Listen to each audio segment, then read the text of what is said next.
ఫిబ్రవరి 14న జరిగే అధిక జన మహాసంకల్ప సభకు లక్షలాదిగా తరలిరండి. స్థలం Bible mission grounds, Nagarjuna university ఎదురుగా, గుంటూరు. ప్రస్తుతం మనతో పాటు సూర్యన్న గారు ఉన్నారు. అన్న నమస్తే. ఎట్లా అనిపిస్తుంది గద్దర్ అవార్డుని ఇట్లా రేవంత్ రెడ్డి గారు శిల్పకళ వేదికపై చెప్పడం అనేది ఎట్లా అనిపిస్తుంది అసలు? ఇప్పుడు రేవంత్ అన్న గారు రేవంత్ రెడ్డి గారు ముఖ్యమంత్రి, ఇప్పుడు ప్రియత ముఖ్యమంత్రి, అలాగే క్యాబినెట్ మొత్తం అందరికి కూడా మేము ఫౌండేషన్ తరఫున, మా కుటుంబం తరఫున కృతజ్ఞతలు తెలియజేసాం లిఖితపూర్వకంగా.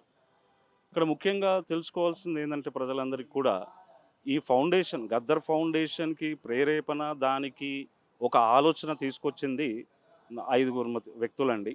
ఒకటి మా ఆంజనేయ రెడ్డి గారు, బుద్ధ విహార్, అలాగే రేవంత్ రెడ్డి అన్న గారు, అట్లాగే ముఖ్యమంత్రి గారు. ఇప్పుడు అంటే మేము మామూలుగా అయితే అన్నాన్ని పిలుస్తా నేను, అట్లాగే బట్టి అన్న గారు, దాంతోపాటు మా అమ్మ, మేము అందరం కలిసి ఈ ఫౌండేషన్ అనేది తీసుకురావాల్సిన అవసరం ఉంది అని చెప్పేసి ఈ 5 నెలల తర్వాత నేను బాగా కుంగిపోయి ఉన్నప్పుడు వీళ్ళందరూ తీసుకొని వచ్చి, నువ్వు ఏది చేయాలనుకుంటున్నావు నాన్న గురించి, ఏదైతే తన జీవిత చరిత్రలు, తనతో కలిసి పనిచేసిన వాళ్ళు, ఇవన్నీ తీసుకొని రావాలి అనే క్రమంలో ఈ అవార్డు తనతో ఎన్నోసార్లు నాన్న చర్చించేటోడు.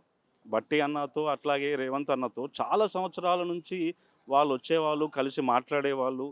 ఈ వాళ్ళు చర్చించే క్రమంలో, ఈ ఉద్యమాల క్రమంలో పాటు పీపుల్స్ మార్చ్ నడిచే క్రమంలో మన రేవంత్ అన్నతో, బట్టి అన్నతో చర్చించిన క్రమంలో వాళ్ళకు ఒకటి అర్థమైంది. గద్దరు కేవలం ఒక వ్యక్తి కాదు, తను ఒక సమూహం. భారతదేశ వారసత్వ సంపద, అట్లాగే తను దేశం కోసం, ప్రపంచ పీడిత ప్రజల కోసం తను జీవితాన్ని పన్నంగా పెట్టి తను జీవించిండు. తన జీవితం మొత్తం ప్రజలతోనే ఉన్నాడు. కాబట్టి ఈ అవార్డు ఇక్కడికి తీసుకురావడం అనేది వాళ్ళ ఆలోచన విధానం ఎలా ఉందంటే, రేపటి రోజు రాష్ట్ర ప్రభుత్వం ఈ నిర్ణయం తీసుకున్నప్పుడు కేంద్ర ప్రభుత్వం కూడా ఇలాంటి నిర్ణయాలు గద్దర్ పైన రీసెర్చ్ చేసి, తను చేసిన ఉద్యమాలు గాను, తను చేసిన సామాజిక సేవలు కానీ ఇవన్నీ గుర్తించి తనకు కూడా ఒక స్థానాన్ని కేంద్ర ప్రభుత్వంలో కూడా నిలబెడతారనే ఆలోచన విధానంతో ఈరోజు రాష్ట్ర ప్రభుత్వం తీసుకోవడం జరిగింది. అలాగే రేవంత్ అన్న గారు, బట్టి అన్న గారు, దానికి బట్టి అన్న గారు సపోర్ట్ చేయడము, తను అప్పటిదప్పుడు లేచి ఆయన కూడా ఆశ్చర్యంగా అసలు అతుక్కునేసరికి, ఎవరికి తెలియదా? మీరు అక్కడ అంతమంది ఉన్నారు కదా, ఎవరికి తెలియదా అసలు మాకు తెలియదండి. ఎందుకు అంటే గద్దర్ ఫౌండేషను ప్రేరేపణే రేవంత్ అన్న, బట్టి అన్న, అమ్మ, అట్లాగే మా ఆంజనేయ రెడ్డి అంకుల్. సో వీళ్ళు ఖచ్చితంగా నువ్వు గద్దర్ ఫౌండేషన్ ఏర్పాటు చేయాలి సూర్యం, చేసి నువ్వు ముందుకెళ్ళు అన్నారు. సో నేను అప్పుడు వెళ్ళి, నేను ఇట్లా ఫౌండేషన్ పెడుతున్నాను కదా, మీరు ప్రోత్సహించారు, మీరు ఇవన్నీ తీసుకొని రమ్మంటున్నారు, రకరకాల ప్రజల నుంచి విజ్ఞప్తులు వస్తున్నాయి, నాన్నగారి పేరు మీద విగ్రహం పెట్టాలి, అలాగే ఒక హాల్ని నిర్మించాలి, లైబ్రరీస్ పెట్టాలని. అది ప్రభుత్వం పూర్తిగా అన్నీ తీసుకొని పెట్టడం సాధ్యపడకపోవచ్చు సూర్యం. సాధ్యపడదు అంటే చేయగలుగుతాం మనం, కానీ ఒక ఫౌండేషన్ ఉండాలి, దాంట్లో ప్రజల రిప్రజెంటేషన్స్ని కలెక్ట్ చేసి తన జీవిత చరిత్రను కూడా ముందుకు తీసుకురావాలని చెప్పి రేవంత్ అన్న, బట్టి అన్న, అట్లాగే మా ఆంజనేయ రెడ్డి అంకుల్ వీళ్ళందరూ కలిసి ముందుకు పోమని చెప్పారు. సో ఎప్పుడైతే డిక్లేర్ చేసారో నేను చాలా ఆశ్చర్యంగా గురి అయినా. మేము ఎంబడే ఫ్యామిలీ మెంబర్స్ లెటర్ కూడా ప్రజెంట్గా రేవంత్ అన్న గారికి, రాష్ట్ర ప్రభుత్వం, క్యాబినెట్ వాళ్ళందరూ కూడా ఇవ్వడం జరిగింది. మొత్తం ప్రభుత్వాన్ని కూడా మేము కృతజ్ఞతలు తెలియజేసినాం. మేము దీన్ని కాంగ్రెస్ వాళ్ళు కావాలని గద్దర్ అనే పేరుని పొలిటిక్స్ చేస్తున్నారు అని చెప్తున్నారు. దీనిపై మీరు ఎలా చూస్తారు అసలు? గద్దర్ గారిని రాజకీయంగా రాష్ట్ర ప్రభుత్వం కానీ, కాంగ్రెస్ పార్టీ కానీ చేయట్లేదు అనేది కొడుగ్గా నా భావన. ఎందుకంటే ఈరోజు గద్దర్ ఫౌండేషన్ ఏర్పాటు చేయండి అని దగ్గరుండి నా చేత ఆ ఫౌండేషన్కి సంబంధించిన సీడ్స్ వేయిస్తుందే రేవంత్ అన్న, బట్టి అన్న. మా ఆంజనేయ రెడ్డి అంకుల్ వాళ్ళతో మాట్లాడిన తర్వాత, అంటే రాజకీయ ప్రత్యర్థులు దీన్ని వాడుకుంటున్నారు, కానీ వాళ్ళు కాంగ్రెస్ ప్రభుత్వంలో రేవంత్ అన్న, బట్టి అన్న మాత్రం వాళ్ళు స్పష్టంగా ఉన్నారు. గద్దర్ అన్నతో, నాన్నతో చాలా దగ్గరగా మూవ్ అయిన వ్యక్తుల్లో గత 4-5 సంవత్సరాలు, 6 సంవత్సరాలుగా వెరీ క్లోజ్గా మూవ్ అయ్యారండి. ఎందుకంటే నేను ఉన్నాను కాబట్టి నాకు తెలుసు. రేవంత్ అన్న ఎప్పుడు వచ్చేటోడు, మేము ఆఫీస్ పోతుంటే ఆయన టైమింగ్ ఆయన వచ్చేటోడు, మాట్లాడేటోడు, వెళ్ళేవాడు. అలాగే బట్టి అన్న కూడా అలాగే వెళ్ళేవారు. సో యాజ్ అ కొడుకుగా నేను అనుకోవట్లేదు. రాజకీయంగా ప్రత్యర్థులు అలాంటి విమర్శలు చేసే అవకాశం ఉంటుంది. వాళ్ళు ప్రభుత్వ పరంగా వాళ్ళు ఎదుర్కొంటారు. కానీ కొడుకుగా మాత్రం ఒకటి చెప్తున్నాను, they are not using it political. వాళ్ళు ఖచ్చితంగా గద్దరన్న స్థానాన్ని ప్రజలలో నిలబెట్టి ఆయన చేసిన సేవల్ని గద్దర్ ఫౌండేషన్ ద్వారా ప్రజలకు తీసుకెళ్ళు. ప్రజాపాలన మేం చేస్తున్నాం. నాన్న ప్రోగ్రామ్ ఏదైతే ఉందో అవన్నీ కూడా గద్దర్ ఫౌండేషన్ ద్వారా తీసుకెళ్ళండి. రిప్రజెంటేషన్స్ అన్నీ కూడా ఒకే ప్లాట్ఫామ్ మీదకి రావాలి. డిఫరెంట్ రిప్రజెంటేషన్స్ వస్తూ ఉన్నాయి. ప్రజా సంఘాల నుంచి కానీ, మేధావుల నుంచి కానీ, కవుల నుంచి, కళాకారుల నుంచి, ఇవన్నీ కూడా ఒకటే ఫామ్లో ఒక ప్లాట్ఫామ్ మీద కావాలి గద్దర్ గురించి మాట్లాడడానికి అని చెప్పేసి వాళ్ళ దగ్గరుండి ఫౌండేషన్ ఏర్పాటు చేయించారు. You go head with Gaddar foundation. ప్రజాపాలన మేము చూసుకుంటాం. కొడుగ్గా నాకైతే అలాంటి ఎక్కడ ఆలోచన కనబడలేదు. వాళ్ళు గద్దర్ని వాడుకుంటున్నారు, రాజకీయంగా వాడుకుంటున్నారని. మీరు ఇంకా ముందు చూస్తారు. రేవంత్ అన్న, బట్టి అన్న వాళ్ళు తీసుకునే కార్యక్రమాలు అంటే నాన్న జీవిత చరిత్రని ఒక పాఠ్యాంశంగా కూడా పెట్టాలనేది ఆల్రెడీ వాళ్ళు అసెంబ్లీలో తీసుకెళ్ళి చర్చిస్తామని చెప్పి ఫౌండేషన్ రోజే తను చెప్పిండు. ఏమనంటే, ఇది కేవలం ఒక నంది అవార్డుకో ఇక్కడికో ఆపట్లేదు సూర్యం. మేము నాన్న జీవిత చరిత్రని పాఠ్యాంశంగా అంటే ఒక స్కూల్లో, ఒక ఇంటర్మీడియట్లో, ఒక యూనివర్సిటీ లెవెల్లో కూడా తన జీవిత చరిత్రని తెలియాలి. అంటే ఇప్పుడు మనకు ఎట్లయితే ఒక కాళిదాస్ గురించి, ఒక అన్నమయాచార్య గురించి ఎలాగైతే మనకు కబీర్ గురించి ఎలాగైతే అట్లా ఉందో నాన్న చరిత్రను అలా తీసుకురావాలి. So you go head, collect all the representations. అన్ని చర్చలు, మీటింగ్లు పెట్టి మనం నాన్నది సమగ్రంగా తన జీవిత చరిత్రని స్కూళ్ళల్లో కూడా, అంటే విద్యార్థులు కూడా ఎవరు ఈ గద్దర్ అంటే ఎప్పటికీ ఉండిపోయేలా ఒక నిర్ణయం వాళ్ళు చేశారు మీ టీవీ ఛానల్ ద్వారా. అంటే నేను ఇది ఇంకా తర్వాత చెప్దాం అనుకున్నా, మీరు అడిగినారు కాబట్టి. మాకు రాజమౌళి గారు, మీ రవిప్రకాష్ గారు వీళ్ళందరూ కూడా నాన్న హిస్టరీ తీసుకురావడానికి వాళ్ళ తోడ్పాటు ఉంది. అందుకే నేను మీటింగ్లో కూడా చెప్పాను. రవిప్రకాష్ గారు క్రాంతికి చెప్పడం, క్రాంతి మాకు సపోర్ట్ చేయడం, మేము ఒక ఆఫీస్ పెట్టుకొని నాన్న సాహిత్యం, ఇప్పుడు వచ్చిన రిలీజ్ అయిన బుక్స్ కూడా actually they have their role.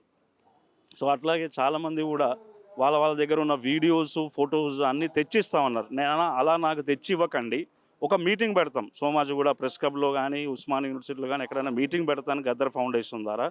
Be part of the history. అంటే ఇప్పుడు ఫర్ ఎగ్జాంపుల్ మీరు వచ్చారు, మీ దగ్గర వీడియో ఉంటుంది, మీరు చెప్పాలి, మీరు నాకు ఇచ్చేసి వెళ్తే నాకు తెలియదు కదా. మీరు వచ్చి గద్దర్ ఫౌండేషన్లో ప్రజెంటేషన్ ఇవ్వండి. మేము ఫలానా ఇన్సిడెంటు మేము ఆ రోజు తీసాము, డేటు, టైము, ఆ రోజు కార్యక్రమం ఏం జరిగింది, నేను ఎలా ఆయన ఇంటరాక్ట్ అయ్యాను, ప్రజలకు ఎలా చూపించాను అనేది. సో ఎవ్రీవన్, ది మీడియా మిత్రులు, తన జ్ఞాపకాలు తీసి పెట్టుకున్న వాళ్ళందరూ కూడా మేము చిన్న మీటింగ్ ప్రజల దగ్గరికి నేనే వచ్చి మీరు ఆ గద్దర్ ఫౌండేషన్లో మీరు మీ అనుభవాలు పంచుకోండి, అది హిస్టరీ అవుతుంది. సో ఖచ్చితంగా మీరైతే ప్రశ్న అడిగినారో వాళ్ళు ఏం అలాంటిది ఉపయోగించుకోవట్లేదు, దాంట్లో ఎలాంటి సందేహం లేదు. ఎందుకు అంటే అండి, ప్రజలకి ఈ రకంగా మళ్ళీ చెప్తున్నాను నేను, ఆ రోజు నాన్న చనిపోయిన వెంబడే మొదట అందుకుంది రేవంత్ అన్న అండ్ టీం.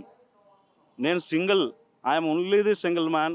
కొడుకుగా నేను ఏం చేయాలో అర్థం కాలేదు. ప్రతిదీ చర్చ చేసిన నేను, అన్న ఎల్బీ స్టేడియమా, ప్యారెడ్ గ్రౌండా? నేను ప్యారెడ్ గ్రౌండ్ అన్న.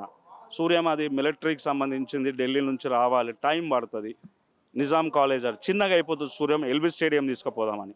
మా అమ్మ వాళ్ళు వీళ్ళు ఉండి ఇంటికి తీసుకుపోదాం బిడ్డ అని మేము మధ్యలో నుంచి మళ్ళీ తిప్పుకొని ఎల్బీ స్టేడియంకి పోయేటప్పుడు అన్న ఒకటే చెప్పిండు, నేనన్న పర్మిషన్ ఇస్తారా అన్న ఒకటే చెప్పిండు, దర్వాజాలు వలగొట్టి తీసుకుపోతాడు. అదే మాట మీద నిలబడ్డాడు, తను అక్కడే ఉన్నాడు. తెల్లారి 3:30 వరకు బట్టి అన్న, రేవంత్ అన్న అక్కడే ఉన్నారు. మళ్ళీ తెల్లారి వచ్చిండ్రు, వాళ్ళు ఉన్నారు కాబట్టే నాన్నని అంత మేము తీసుకుపోగలిగినాము. అక్కడ అంటే నాకన్నా నా తండ్రికి 2 పెద్ద కొడుకులు ఉన్నారు, రేవంత్ రెడ్డి అన్న, బట్టి అన్న. ప్రజల ద్వారా, మీ టీవీ ఛానల్ ద్వారా నేను చెప్పదలుచుకుంది ఏంటంటే, గద్దర్ అన్నకు ఎంతోమంది వారసులు ఉన్నారు, ప్రజలే వారసులు, ఈ దేశ ప్రజలే, పీడిత ప్రజలే వారసులు. కానీ చివరి క్షణంలో తనకిద్దరు కొడుకులు అటాచ్ అయ్యారు, అది రేవంత్ అన్న బట్టి అన్న.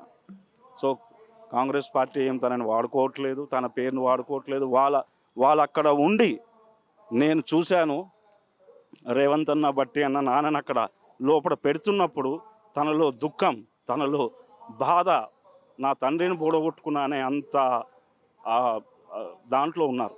సో ఇట్స్ ఈజీ టు, అంటే ఊరికే విమర్శలు చేయడం కాదండి, ఆ బాధ ఉన్నది వాళ్ళకు తెలుసు గద్దర్ ఏందో, వాళ్ళతో ఎట్లా పనిచేసిండు, వాళ్ళ జ్ఞానాన్ని ఎట్లా వాళ్ళకు పంచుకున్నాడు.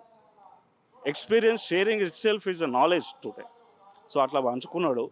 కాబట్టి అలాంటిది ఏం లేదు. కొడుగ్గా నేను ఖచ్చితంగా చెప్తున్నా, కాంగ్రెస్ పార్టీ ఏం వాడుకోవట్లేదు. వాళ్ళు నిలబడి నా తండ్రిని ఈరోజు మహాబోధిలో తన చివరి వరకు కూడా నిలబడ్డారు. ప్రేమ ప్రజల మీరు అందరికీ తెలుసు, రాజకీయ ప్రతినిధులు ఇట్లాగే వాడుకుంటారు. అలాంటిది ఏం నమ్మొద్దు. ఈరోజు ఫౌండేషన్ ద్వారా మీ ముందుకు వస్తున్నాను. ప్రతిదీ కూడా నేను మీ దగ్గర తీసుకొని చర్చకు పెడతాను, ప్రజల దగ్గరికి తీసుకుపోతాను. ఖచ్చితంగా రేవంత్ అన్న అట్లాగే బట్టి అన్న వాళ్ళు అక్కడ ఉండి నాన్న ప్రతి కార్యక్రమాలు చేశారు. వాళ్ళ జీవితం మొత్తం వాళ్ళ గుండెలో దాచిపెట్టుకొని చూసుకుంటారు. వాళ్ళకి రాజకీయాలు చేయాల్సిన అవసరం లేదు. నాన్న ఎప్పుడు రాజకీయాలు చేయలేదు, రాజీ లేని పోరాటం చేసిండు. Gaddar has never done politics, he has done రాజీ లేని పోరాటం చేసిండమ్మ. అలాంటి కార్యక్రమాలు ప్రస్తుతం ప్రభుత్వం చేయట్లేదు అనేది పూర్తి నమ్మకం. అయితే మొత్తానికి అవార్డు ఎలా ఉండాలనుకుంటున్నారు? అమ్మ ఇప్పుడు కొడుగ్గా నేను ఎన్నో ఊహించుకుంటాను, కానీ మీరు ఇప్పుడు చూస్తున్నారు కదా మీటింగ్లో రకరకాల రిప్రజెంటేషన్స్ వస్తూ ఉన్నాయి. Let the people design it. ప్రజలు డిజైన్ చేయాలి. గద్దర్ అంటే ఈ దేశం కోసం, ప్రపంచ పీడిత ప్రజల కోసం ఆయన బతికిండు, అట్లాగే పోరాడిండు, అట్లాగే తన నింగి ఎగిసిండు. నేను అనేది ఏంటంటే ఈరోజు ఎందుకు గద్దర్ గారిని ఆ స్థాయిలో ఉన్నాడు అంటే లక్షల మంది ప్రజలు తరలింది ఆయన గుండెలో పెట్టుకున్నాడు కాబట్టి, వాళ్ళందరినీ అంత ప్రేమగా చూసుకున్నాడు కాబట్టి. సో గద్దర్ ఫౌండేషన్ తర్వాత ఇంకా ఎన్నో కార్యక్రమాలు చేస్తున్నాము. నాన్న ఒక స్కూల్ పెట్టిండు, గుడిసెలకు పట్టాలు ఇప్పించిండు. తన మిత్రులకు, తనతో కలిసి పనిచేసిన వాళ్ళకు తెలియని ఎవరు ఫోన్ చేసినా కూడా హాస్పిటల్కి పోయి డాక్టర్స్తో మాట్లాడేవాడు. వాళ్ళకి సరైన వైద్య చికిత్సతో పాటు తనకు తోచిన సాయం చేసేవాడు. కొడుగ్గా నా వంతు నేను ముందుకు వస్తున్న ప్రజల దగ్గరికి గద్దర్ ఫౌండేషన్ ద్వారా. గద్దర్ది అవార్డ్స్ ఎట్లుండాలి అనేది ఇది గద్దర్ ఫౌండేషన్ ద్వారా, అలాగే రాష్ట్ర ప్రభుత్వం ద్వారా చర్చకు పోవాలి. వీల్ ఆల్ కాల్ ఎట్లుండాలనేది ప్రజల్ని గీసిమని చెప్దాం. దానికి స్లోగన్ ఏమి ఉండాలనేది ప్రజలే ఇస్తారు కదా. ఎందుకంటే గద్దర్ ఎప్పటికీ ప్రజల మనిషి. గద్దర్ అంటేనే ప్రజలు, ప్రజలంటేనే గద్దర్. నేను కేవలం కొడుకును, సంధికర్తనే. ఓ చిన్న బీజాన్ని నేను అన్న వాళ్ళు నిలబెట్టి తీసుకుపోయినారు. చాలా స్పష్టంగా చెప్పారు. చాలా రిప్రజెంటేషన్స్ వస్తున్నాయి సూర్యం.